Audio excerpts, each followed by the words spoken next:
Olá, meus queridos alunos, nesse vídeo eu vou falar para vocês sobre alguns desafios da leitura e interpretação de textos para a sua prova de proficiência linguística, tá?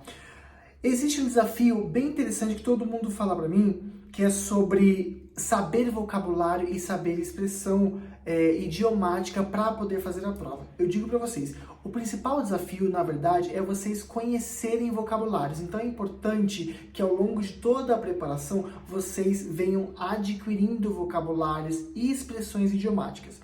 E o mais interessante de tudo isso é saber que os vocabulários, eles podem modificar de significado dependendo do contexto. Quer ver? Eu vou dar um exemplo para vocês aqui em português. Por exemplo, se eu falo assim, ó, eu como o meu pai. Ó, eu como o meu pai. Você conseguiu observar que nós temos dois como? Escreve igualzinho, se pronuncia da mesma forma, né? Observe só que o primeiro como, ele tem a função de comer. Eu como, ou seja, eu me alimento, como o meu pai, ou seja, igual ao meu pai. Então, os dois comos, eles têm traduções e interpretações diferentes. E isso também acontece na língua inglesa. Então, a gente vai investir ao longo das aulas nisso também, de você entender quais aplicações diferentes uma determinada palavra ou expressão pode assumir ao longo da frase, ao longo da sua leitura e interpretação textual. É importante, então, você ir adquirindo vocabulário ao longo da sua preparação. Gente, vocabulário é tudo, tá? Afinal, o texto ele é cheio de vocabulário e cheio de expressões.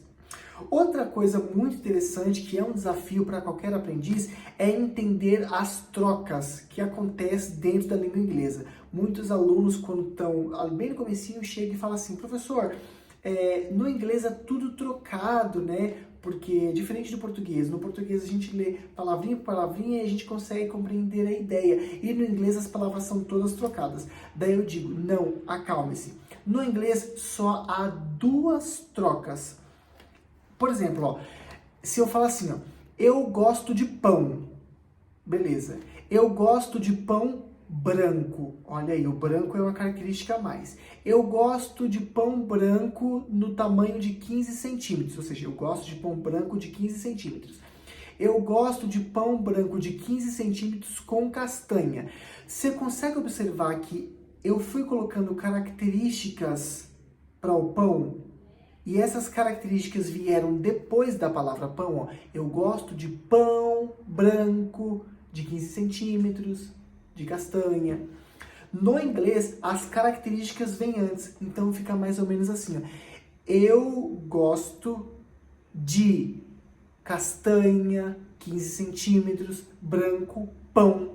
Porque eles entendem que as características são muito mais relevantes para serem faladas do que propriamente o pão dito.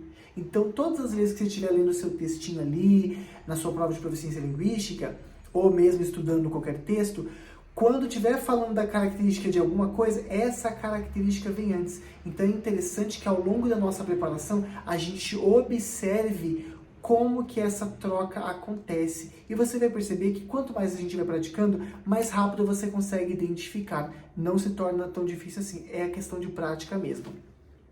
E a segunda troca que acontece na leitura e que é um desafio é com relação a quem possui determinada coisa.